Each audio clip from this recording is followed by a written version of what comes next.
मैं अपने भाई को ना इनकी पीठ नहीं लगने दूंगा। मैंने आपसे बार बार बोला, मैं भीख मांग के भी इनका घर बनवाऊंगा, चाहे कुछ भी हो जाए।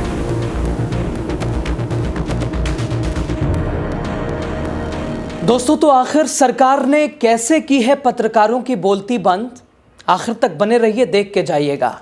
उधर योगी का बुलडोजर पहुंचा, जम्मू तोड़ दिया सब कुछ। सीएम अब्दुल्ला ने लगा दी वॉट। खबर क्या है आपको बताएंगे, लास्ट तक बने रहिए। द राजनीति का विशेष सेगमेंट खबर और विश्लेषण देख रहे हैं आप। मैं हूं आपके साथ यासूब रजा। दोस्तों, देश में कुछ समय से, कुछ महीनों से, कुछ सालों से एक ऐसा पैटर्न दिख रहा है, यानी वो सरकार का एक्शन कहिए, सीधे लोगों के आशियाने को उजाड़ देने वाला, एक झटके में सब कुछ खत्म। उत्तर प्रदेश से योगी बाबा ने शुरू किया ये बुलडोजर एक्शन, अब मैसेजिंग के तौर पर मध्य प्रदेश, राजस्थान, उत्तराखंड, अभी हाल बिहार में देख लीजिए।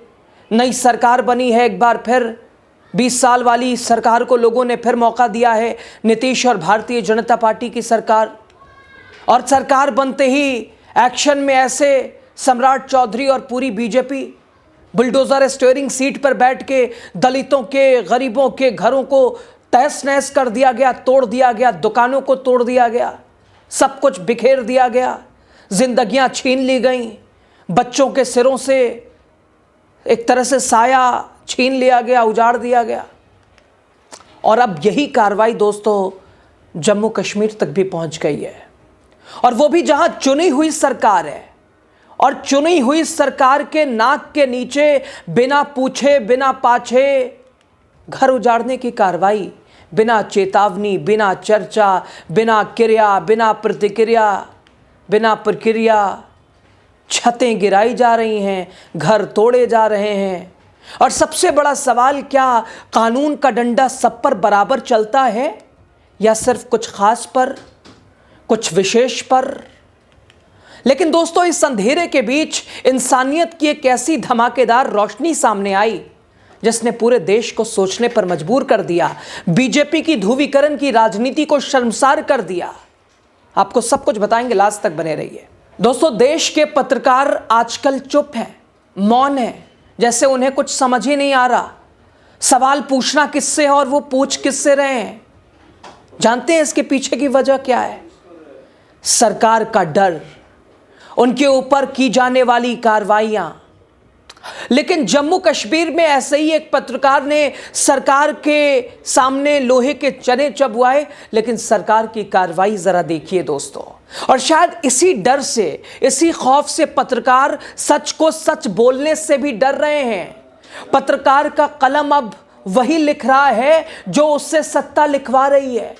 पत्रकार वही कह रहा है जो उससे बोलने को कहा जा रहा है दोस्तों। अब वजह चाहे जो भी हो, संस्थान का चलाना हो, संस्थान को चलाने को लेकर चर्चाएं हों, संस्थाओं की पूरी क्रिया प्रतिक्रिया हो, प्रक्रिया हो, संसाधन हो, जो समझ लीजिए दोस्तों। जम्मू कश्मीर डेवलपमेंट अथॉरिटी का शहर नरवाल, जब बुलडोजर चला तो सिर्फ 3 दशक पुराना एक मकान ही नहीं टूटा, एक परिवार का आशियाना बिखर गया।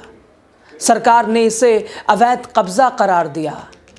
इधर सरकार ने इसे अवैध कब्जा करार दिया और देखते ही देखते कश्मीरी पत्रकार अरफाज अहमद की मेहनत की सारी कमाई मलबे में दब गई, कुचल गई, बदल गई।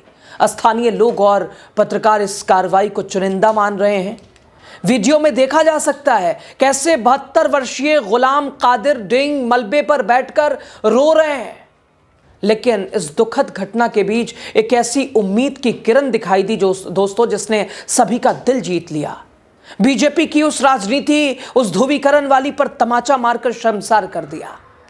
एक तरफ पत्रकार का वो जज्बा कि साहब सच को सच बोलेंगे, सच को सच लिखेंगे, जो करना है कर लो। दोस्तों, जम्मू के नरवाल इलाके के एक हिंदू पड़ोसी कुलदीप शर्मा ने अरफाज अहमद को अपने बेटी के हाथों 1361 वर्ग फीट का प्लॉट दे दिया, दान कर दिया। और जानते हैं अरफाज अहमद का घर ये जम्मू में बुलडोजर ने समीदोज कर दिया। 3 दशक पुराना, 30 साल से ज़्यादा तक से ज़्यादा से इस वक्त की बात करें तो ये घर है, 30 साल से ज़्यादा हो गया इस घर को बने। इस घर में पत्रकार अरफाज अहमद के रहते, लेकिन जब सत्ता की पैरोकारी और सत्ता की दलाली नहीं की आपने तो कार्रवाई आपके ऊपर आ गई। और शायद इसीलिए पत्रकार डरे हैं, सहमे हैं और वही कर रहे हैं जो उनको कहने को कहा जा रहा है, मजबूरी कहें या जो भी कहें। लेकिन यहाँ अरफाज के पड़ोसी ने वो कर दिखाया जो एक संदेश है देश में, जहाँ नफरत की राजनीति चरम पे है तो दूसरी तरफ ये प्यार का पैगाम है। कुलदीप शर्मा ने कहा, मैं अपनी बेटी की शादी के लिए यह ज़मीन बचाकर मैंने रखी थी, लेकिन मेरी बेटी ने कहा पहले हमारे कश्मीरी भाई का घर बने। कुलदीप शर्मा ने कहा कि अगर ज़रूरत पड़ी तो मैं भीख मांगकर उनका घर बनवाऊंगा, लेकिन अपने कश्मीरी भाई को कभी कमज़ोर नहीं पड़ने दूंगा। ये मेरा भाई है, ये मेरा कश्मीर है। मैं अपने भाई को ना इनकी पीठ नहीं लगने दूंगा। मैंने आपसे बार बार बोला, मैं भीख मांग के भी इनका घर बनवाऊंगा, चाहे कुछ भी हो जाए। ये 5 मरले का प्लाट मैंने सोचा था, चलो बहुत कुछ सोचता आदमी, मैं आज अपने भाई को अपनी बेटी के हाथों से दिलवा रहा हूँ और रिटर्न में भी दूंगा, और मैं रिटर्न में भी दूंगा। ये 3 मरले का प्लाट तोड़े ना, मैं 5 दूंगा। सालों 5 तोड़ो, मैं 10 दूंगा। लेकिन ऐसा मत करो, जुल्म मत करो। छोटे से बच्चे को देख लो, बेचारा बैठा है, और लानत है तुम्हारे ऊपर। ऐसी सरकार हो, लानत है। हम इस देश में रह के भी बेघर हो गए। बस मैं कुछ नहीं कहना चाहता। दोस्तों, मुख्यमंत्री उमर अब्दुल्ला ने एलजी प्रशासन पर सीधे निशाना साधा है। दोस्तों, केंद्र शासित प्रदेश में एलजी की भी भूमिका होती है, और ये कार्रवाई भी साफ कह रहे उमर अब्दुल्ला कि चुनी हुई सरकार के रहते हुए बिना पूछे बिना पाछे एलजी साहब के आदेश और पत्रकार के घर तोड़वा दिए। मुख्यमंत्री उमर अब्दुल्ला ने कहा, राजभवन से तैनात अफसर बिना मेरी सरकार की इजाज़त और बिना संबंधित मंत्री से पूछे बुलडोज़र चला रहे हैं। ये मेरी सरकार को बदनाम करने की साजिश है। मैंने विभाग से पूरे जेडीए की ज़मीन पर सभी अतिक्रमणों की पूरी लिस्ट मांगी है, और सिर्फ इसी एक करीब परिवार को क्यों निशाना बनाया गया? उधर जेडीए ने बताया कि परिवार को नोटिस दिया गया था, लेकिन उनका जवाब नहीं आया। दोस्तों, आखिर 3 दशक के बाद जेडीए को कैसे ये ख्याल आया कि ये अवैध ज़मीन है, ये अवैध अतिक्रमण है? और दोस्तों, कई जगह ऐसी कार्रवाइयाँ हैं। अभी आप हिमाचल प्रदेश की एक संजोली मस्जिद का विवाद देख लीजिए। साहब, मस्जिद बनती चली गई, प्रशासन देखता, और जब सारा काम मुकम्मल हो गया तब आ रहे हैं कि अतिक्रमण। उस वक्त कहाँ थे जब ये काम चल रहा था? जब कोई अतिक्रमण होता है, जब उसकी बाउंड्री वॉल दी जाती है, तब कहाँ रहता है प्रशासन, शासन? जब वहाँ इमारत बन जाती है, मुकम्मल वहाँ पर एक आशियाना तैयार हो जाता है, तब साहब अतिक्रमण का ब्यौरा लेके चले आते हैं और पल भर में सब कुछ बिखेर दिया जाता है। ये कहाँ का अन्याय है?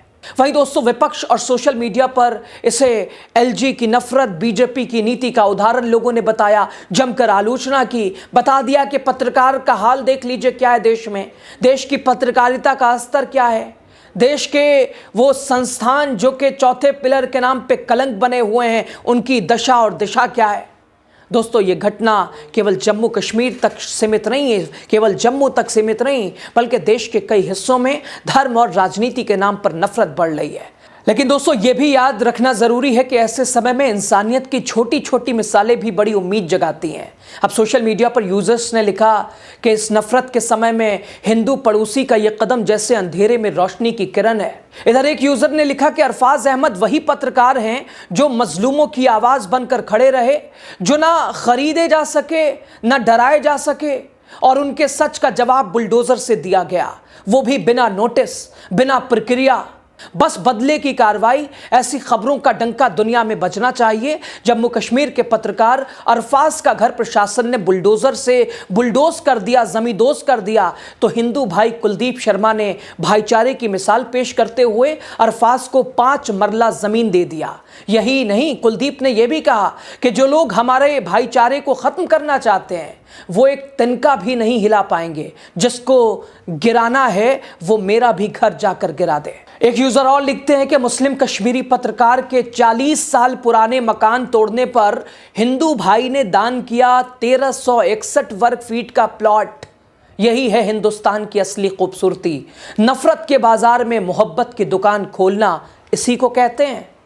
एक और यूजर लिखता है दोस्तों कि जिस देश में एक मुस्लिम पत्रकार के 40 साल पुराने घर को सरकार गिरा दे, उसी शहर में उसका पड़ोसी हिंदू आकर उसे प्लॉट दे दे और कहे चाहे भीख ही क्यों ना मांगना पड़े, मुस्लिम भाई का घर हम ही बनाएंगे, हम ही बनवाएंगे। यही वाला हिंदुस्तान चाहिए। खैर दोस्तों, सवाल, क्या सरकार सिर्फ चुनिंदा परिवारों को निशाना बना रही है? क्या जो सरकार के सामने दब नहीं सकता, क्या बदले की कार्रवाई ऐसी होगी?